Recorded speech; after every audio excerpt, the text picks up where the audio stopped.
The fall of the Assad regime is momentous for the millions of Syrians who have suffered under his brutal rule.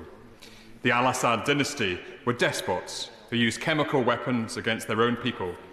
The images emerging today from Saidnaya prison illustrate the lengths the regime took to murder, torture and silence its opponents. So can the Foreign Secretary tell the House today what steps are being taken to ensure that both Bashar and his brother Maher al-Assad face justice for the crimes which they have committed? These developments create immediate strategic challenges for the UK.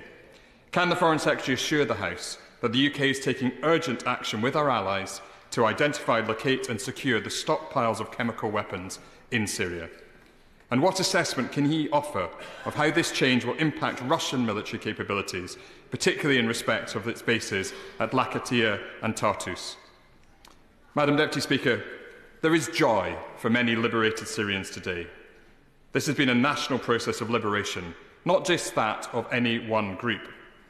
And the international community must learn the lessons of other regime changes and seek to support a process of reconciliation and transition that is led by the Syrian people and not imposed from outside.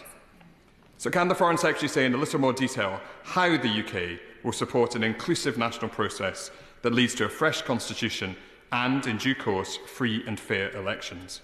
And can he reassure the House that any recognition of a new government in Syria will depend on sustained evidence that political, minority and human rights are being protected? The Foreign Secretary is right that the displacement of civilians from Syria under Assad has deepened the need for humanitarian support in the region.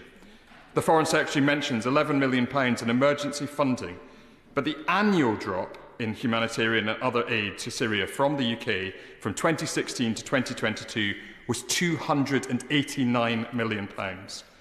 So can the Foreign Secretary agree with me today that there is an urgent need to restore the UK's aid budget to help displaced people in their home countries so they have less need to flee overseas? Madam Deputy Speaker, Assad has fallen. We should act swiftly to support the UK's strategic interests in the region.